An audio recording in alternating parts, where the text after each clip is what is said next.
Hello and welcome again to my channel, Let's Stay Sober Together. My name's Ken and I'm a recovered alcoholic. I've been sober for nearly 16 years now. Before that I drank for 23 years and I was wilder than hell and my life was way out of control. So what I'd like to do with this channel is to reach out to those alcoholics who are struggling with their sobriety and early recovery. I think if we learn from each other, we can help each other stay sober, and that'll be a good thing. Now, today's topic is on the fence.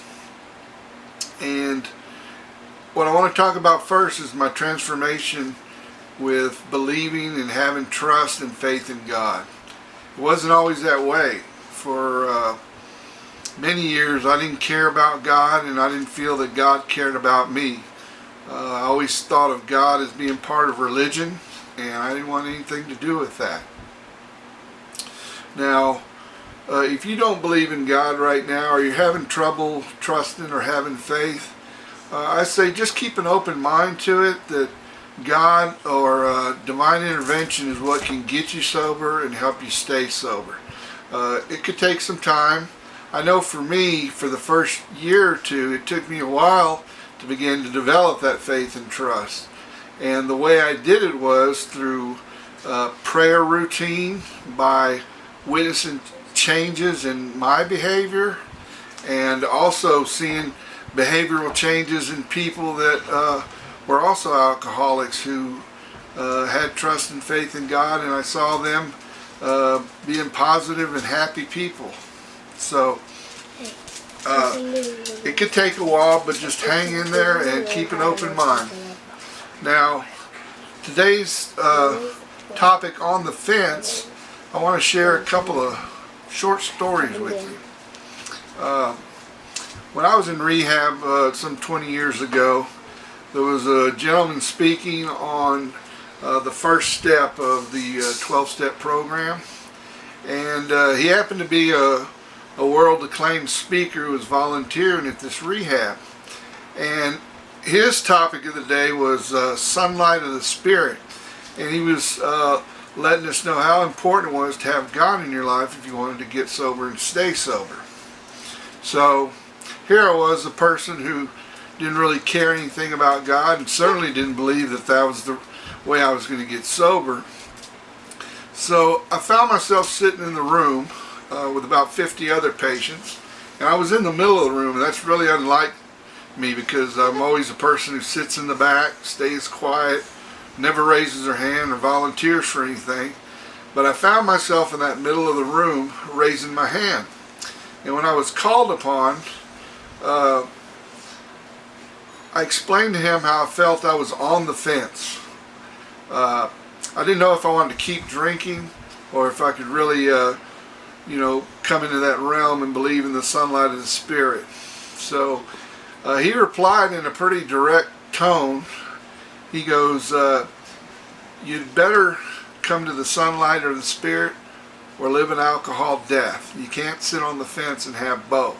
So what happened was, that was the first time that the seed was planted in me that God may be able to get me sober and keep me sober. I was still skeptical at that point. So nothing happened at that rehab. I continued to drink, and I found myself in another rehab.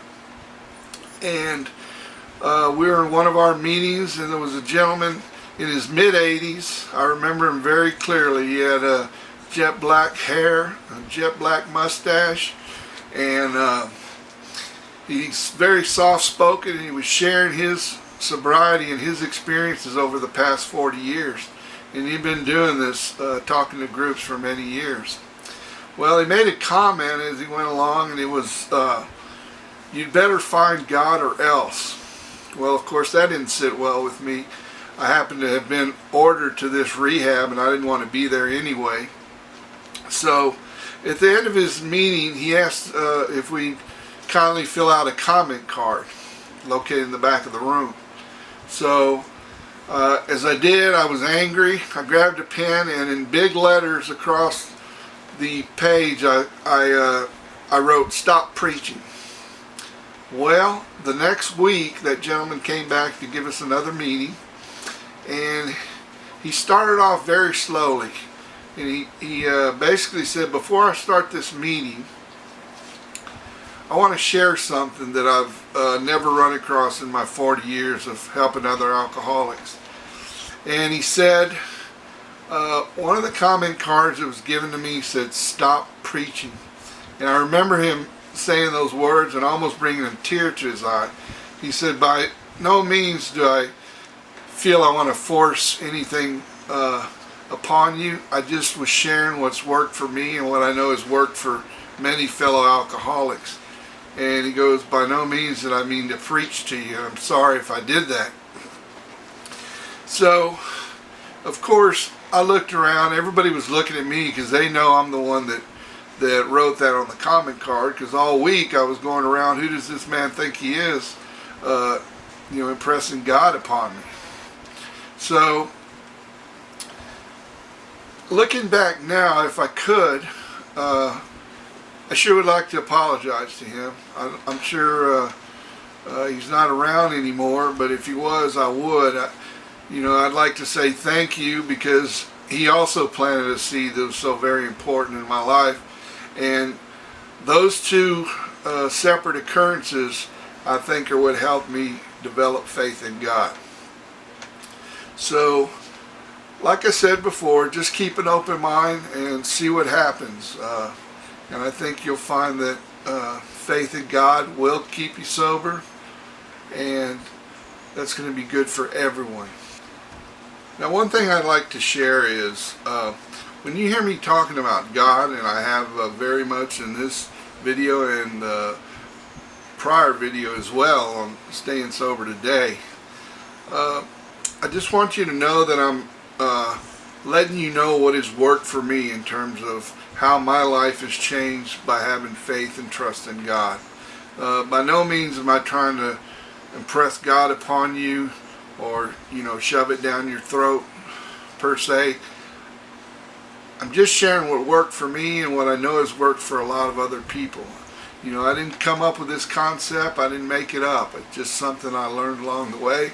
Never thought it would work for me, but it has. That pretty much concludes the topic for today. I have a email, sobertopics@gmail.com, where you can send comments, but what I really like is suggestions on future topics that you want to hear about that might be helpful for you and helpful to others. So please share these videos with others if you can. And what I like to close with is, with regards to my drinking and my past, I don't have to live that way anymore, and my hope is that you don't either. So stay strong. God bless, and may you have a great day.